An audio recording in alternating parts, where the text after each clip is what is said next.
on 96.4 Community radio at its best. Liffey Sound FM.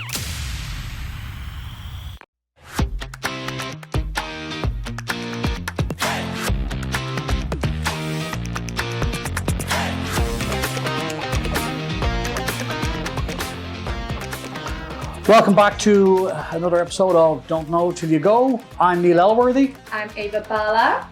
And we're talking about all things Moroccan. All things sporty this round. All things sporty. Yeah, activities. Tell me a little bit. More than I expected, I think. I don't know, I guess when you think of Morocco, especially when you think of the part we were, the Western Sahara, you don't really think of anything besides, like, sand surfing. But realistically, it's more surfing than anything else. It's water sports. I had the same problem. Yeah. I had the same problems. You know, when you kind of go, it's the desert. Yeah. Oh, right. Hot, sand, not much else. I was expecting like Tatooine out of Star Wars, you know. Yeah. Just lots of walking in the dunes and that was it.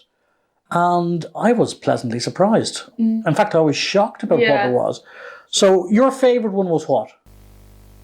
Or do I have to ask that question? I enjoyed jet skiing on the back of an instructor's jet ski. Freehanding it, filming. Sports Illustrated videographer is now on my CV. That was pretty cool. It for anybody out there who deals with sports photography or video, if I can do it, you can do it. It's not easy, so I think well done for Thank you a very start. much. I had cramps in my thighs for like maybe 48 hours. Really? Well, you kept that quiet. I'm only messing. You kept that quiet. Oh no, I'm fine. I would have thought that your favourite activity was the camels. Oh, I thought we were talking about water sports. Come on. Camels is on a different tier. Come on, camels. Okay. Go on. I fell in love. His name is Sultan, and he's a camel. And he was a gentleman to me. Okay. Yeah, I had a gentleman camel. Unfortunately, our second videographer, Constant Shine, had a bit more of a tricky situation. Yeah, I think we have footage of that. So where poor old Cossie falling off the camel. But Sultan would have never done that to me. We had a very special bond, I think. I gave him a hug, I gave him a kiss. You did. We have footage of that too, actually. I felt very special because I was going, with the impression that they're kind of aggressive. When I think of camels, I just think of like massive and they spit. Well, look, okay, they're 3 meters tall. Yeah, they're huge. I felt like I was like on a skyscraper. But I don't know. Speaking on Sultan, he was a gentle giant. I really loved him. Any like activity that involves an animal over a machine is my calling. Okay. I don't know why I trust it more. Well, that's why it doesn't really.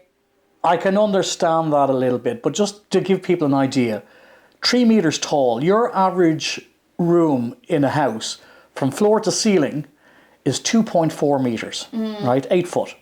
So this thing is huge. Another half a meter above that. And it's the legs. It's like when you're on the ground and you're mounting on, it's not as intimidating. And then all of a sudden the back legs go up and you're basically kissing sand because you're at like a 45-degree angle. They do that rocking motion trying to get up.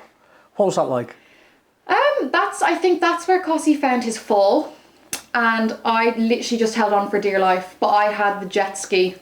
I had the jet ski legs there now. So I was gripping on still. Well done, you. Thank you. So, just to paint the picture, when we went out to our sunset camel ride.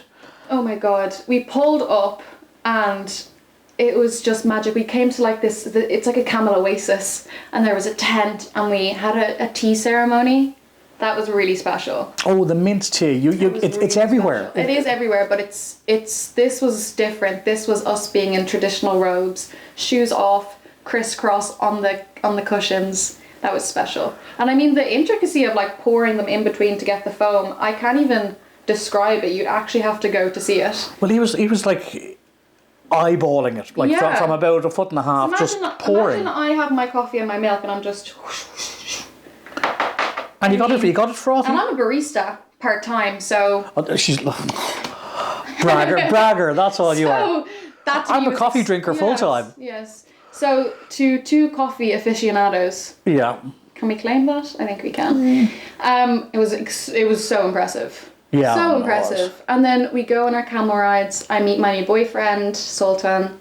And you're just brought on like this, I don't know, it was like, felt like 2 miles walk, like on down over hills and mountains of sand, and it was just completely golden. It was like what you imagine, because we went to the White Dune. That was beautiful. That was the white sands and the flamingos. But this is what you imagine when you think of desert. This is gold, blue horizon, pink sunset, you know, the reflection of the sun going down in the water. It was like picturesque. And literally, you couldn't see the water until we got out to the sea shore. Yeah. And literally, we were there with 5 minutes to spare before that sun went down. Yeah, it was perfectly timed. So the one thing about the tropics, like it's day, it's night. Yeah.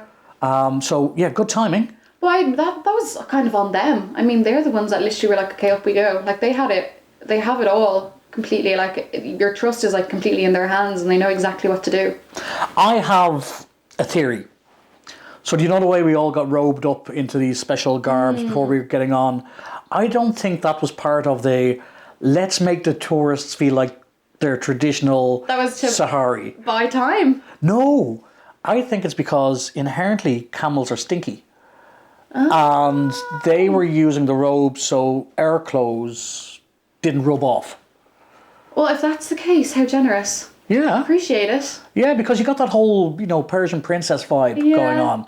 At least I did. I was in pink, so I felt very I felt like a Persian princess. Yeah. But it was you lovely. and Posse, you were sharing a camel. I'm so sorry for the audio listeners, just punched my mic. I had Sultan all to myself, so I really did feel like a princess. Yeah. Okay. Fair enough. After the sunset, back to the tents, log fire. Yeah, fire waiting for us. And the tea master was still there pouring. And I feel like you could taste, I mean, he was pouring the same batch of tea, but some people say that you do it for 2 to 3 hours, just pouring and pouring and pouring. Really? And I mean, maybe it's placebo. I felt like I could taste the difference. There was so much more foam when we got back. Yeah. I don't know. I was just... Do you remember the lump of sugar that he put into? I mean, it's the size of your If you're cup. a diabetic, beware. Not a good idea. No, but if you want a sweet treat, very tasty. Yes. Yeah. Now, I have to admit, in Morocco, tea and tea ceremonies, it's like Japan. Yeah. It's a fairly big ordeal now. It's like the Irish going to a pub. Yeah, but there was Just more... a gathering. There's more foam in the tea than there was in the few pints of pubs I've been into, I'll tell you. One of the things I have to admit that was thin on the ground in Morocco were pubs. There is an Irish pub in Marrakesh, if ever you want to go there. But where we were literally was West Sahara. And I think it's only fair to throw this in now.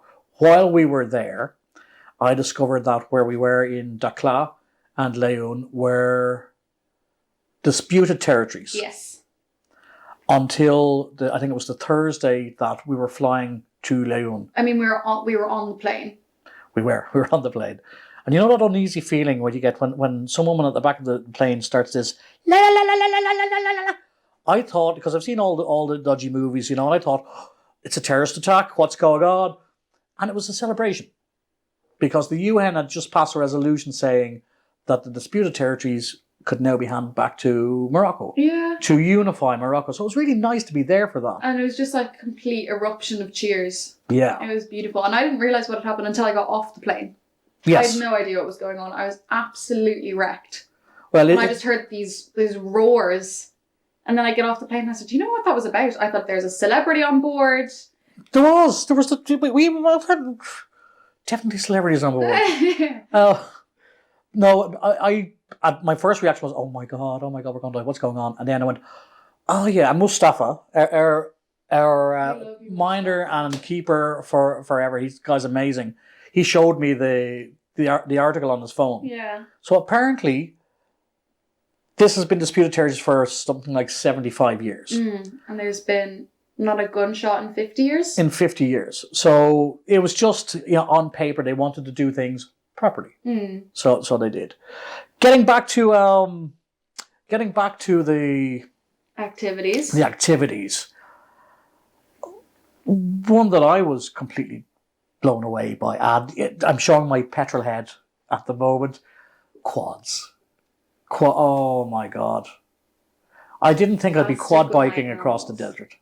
Well, this is just a camel that isn't 3 meters high. Yeah, that's true. That's true. And it's got tires. Mm. So the next day we were brought out to Dakla Quad Adventures. Mm. But what amazed me was the trek that we were going on was in and around the same trek that the camels had gone out the night before. Yeah, it was like a joint company, or they're kind of on the same plot of land, or I think the plot of land had a communal use, which made it all the safer, I think, which was brilliant. And as we were back late at night on the quads, we could see the camels going out as well. So it was nice to say hello to Sultan again. It was nice to see that the next day. And I have to admit, there was, will I call it a bonding moment? Yeah, maybe. between you and the quad. No, between me and Cossie. Oh, that would make more because sense. for those of you who don't know, Cossie is my son, who's 19, and he was so pumped.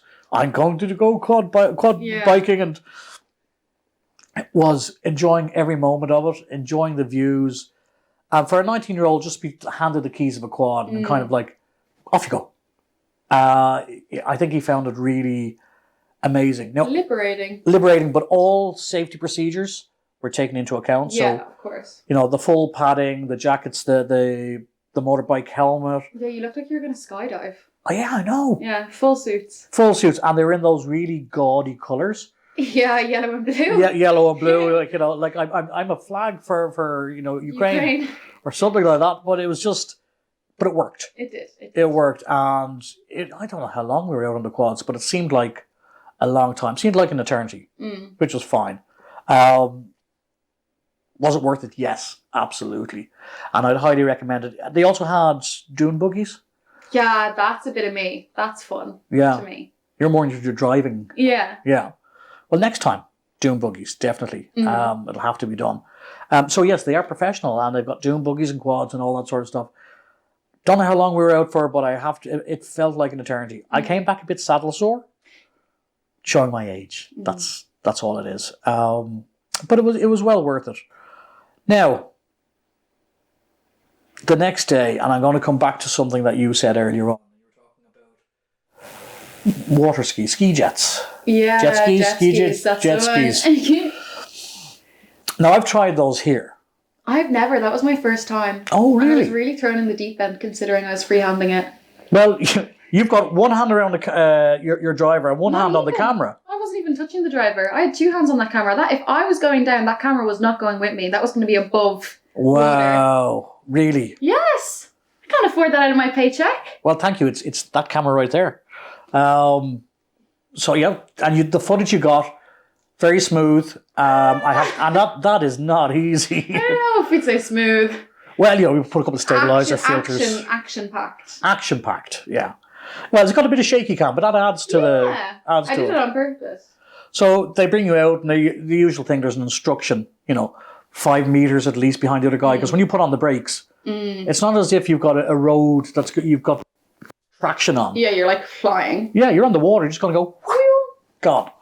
So, yeah, they go through the whole safety thing with you as well, and I've seen them stop people. If you're not following safety procedures, yeah, you're off. You're off, and that's it. So I think it's another safe bet. And all affordable, I have to admit. It's just... I mean, the whole country is affordable. It was really brilliant. Now, that makes it sound cheap. No, okay, listen. You're probably watching this from Ireland, perchance from Dublin. Comparing anything to Dublin, it's cheap as chips. Yeah, absolutely. But it was value for money. Oh, 100%. Value for money. 100%. I came home thinking I had spent more because of what we had done. And it wasn't until I got home and checked, I realised the price of everything was completely different to what I had assumed it would be for the quality of it. Like 10 or 11 to €1, I think, something like that. Yeah, mad. Yeah, when you're not converting it in your head. When you're not converting it, yeah. It makes it a little bit easier.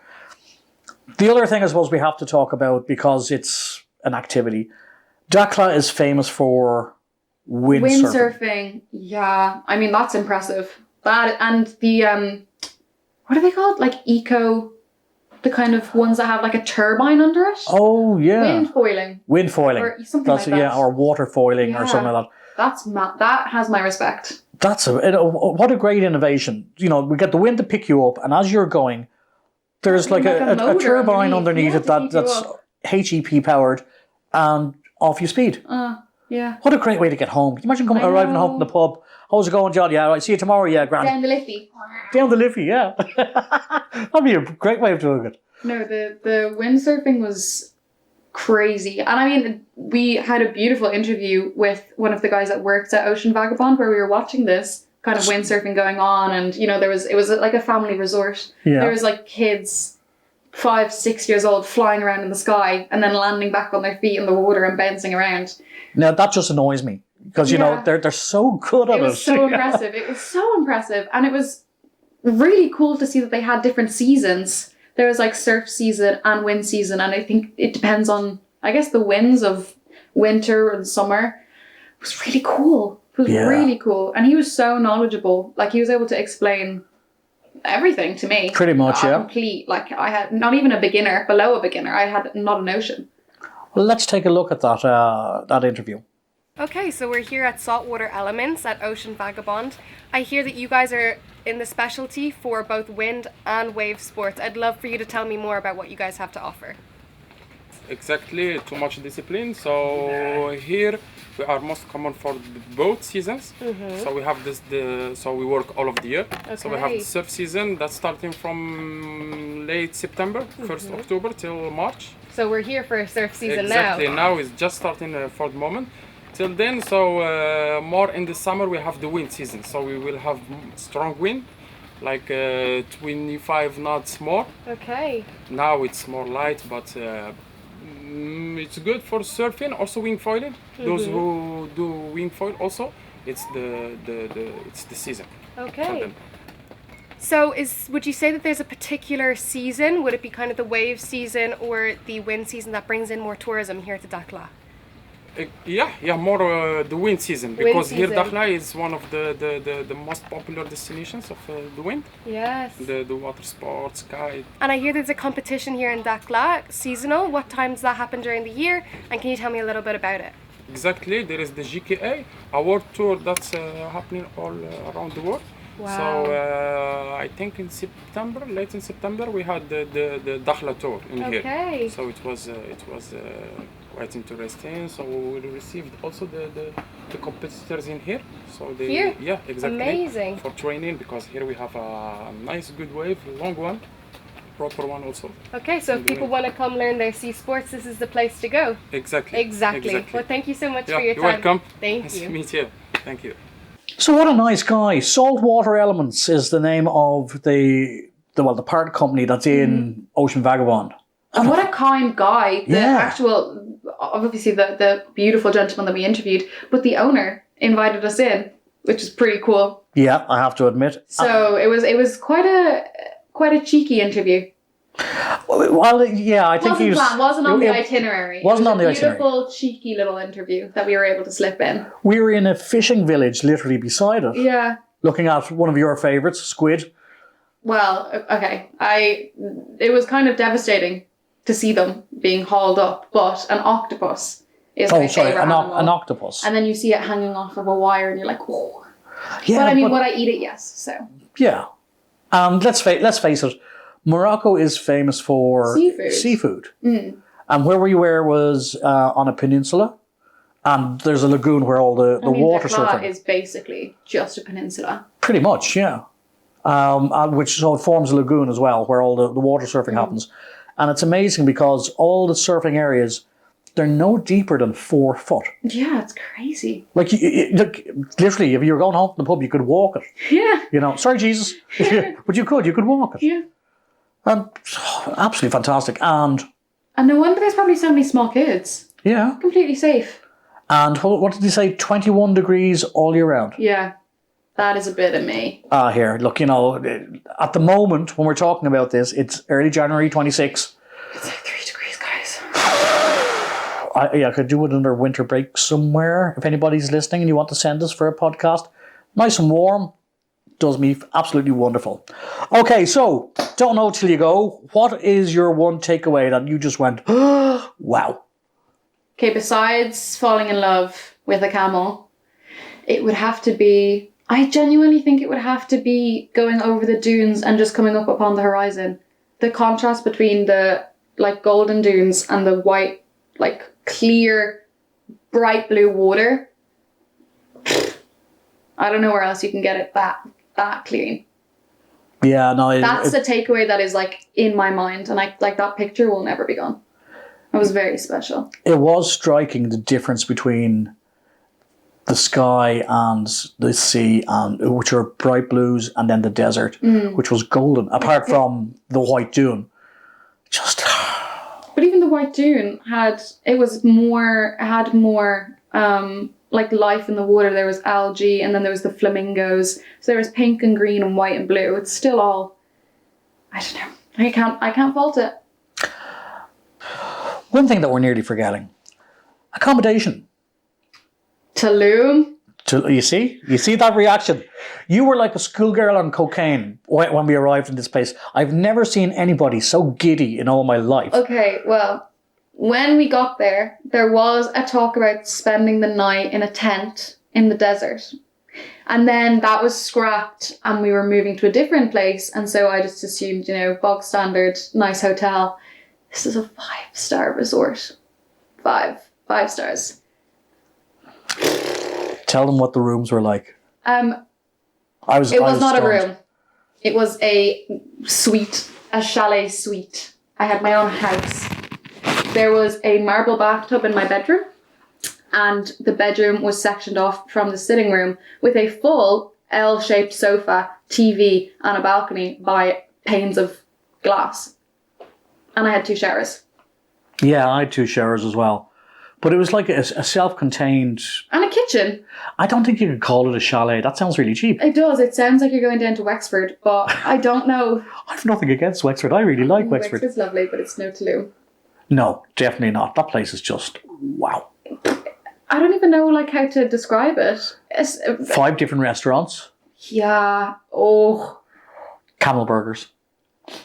And remember the little birds that came in? Yeah, that was very special. So obviously the resort was basically on the water. There was like a little private beach. And so you'd see some wildlife. And every morning there were these little birdies and they would kind of flutter around the resort. But what was really cute, and you felt like a Disney princess, is that when you go for breakfast, they'd fly in and they'd kind of like sit near your table or sit near your chair.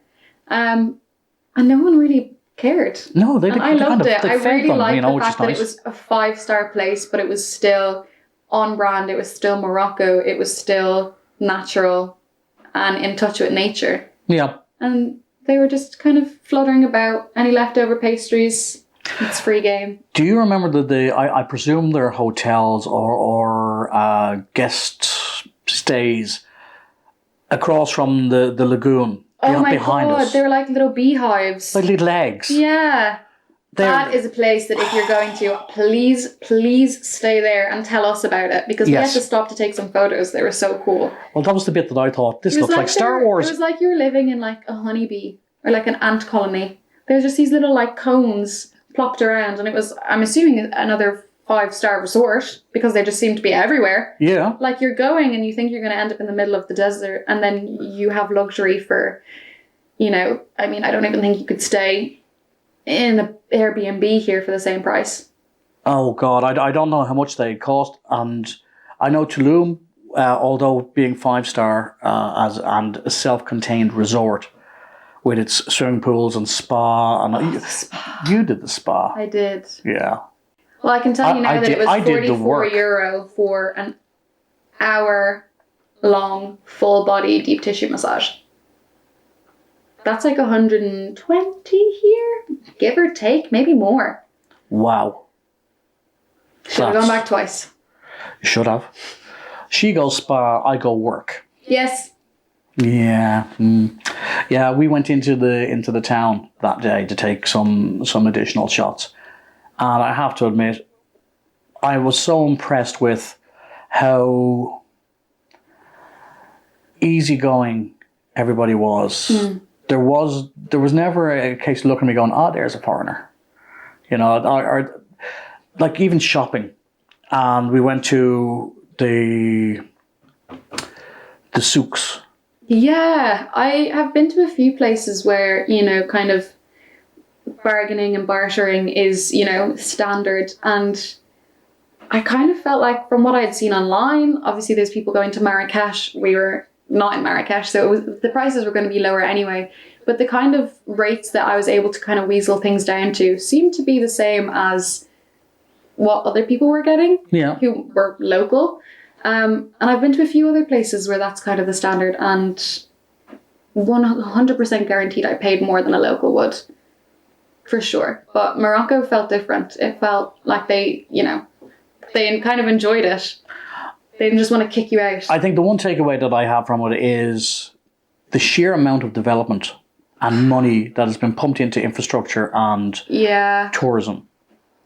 I'd love to go back 5 years from now and see, oh, do you remember this place? And now look at it. You know, but I think they're going to do it right. It's not like Dubai, where I think that was just keep building, they'll come. And this was like, do it right. And you were saying about the alcohol earlier. Obviously, there not being a lot of bars, and considering the fact that it is developing, probably see that in the future if it's something you're interested in. But selfishly, I kind of hope they don't.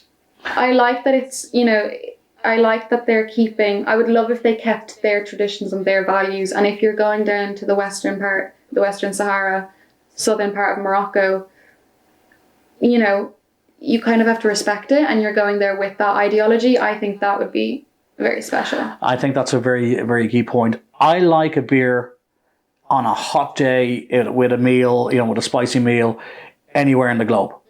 That's fine for me in a hotel. Yeah. If the hotel doesn't do that because it's, not that it's verboten, but it's not tradition, then I'm also okay with that. I don't mind. But I'm sure there'll be somebody out there that'll go, oh, I'm not going to Morocco because they don't have a beer. If that's your reason for not going, then you're an idiot. Yeah. You know, it's got the wow factor. Oh, yeah. It's easy to get to. It's a great place to stay. It's a great family place. And the kids are going to love mommy and daddy for throwing them on top of a camel or on the back of a quad or running them over on the jet ski. My one takeaway from that is how they do tourism, the control of it, the control of developing it, so it doesn't get overdeveloped and suddenly it's just skyscrapers and pool and swimming pools everywhere. They have something special and they know it, which is really great. So that's my takeaway. Right. That's it for this week on... This week? That's it for this time on Don't Know Till You Go. And next time we'll come back and we'll talk about the jewel in the crown, Leon. Goodbye! See y'all!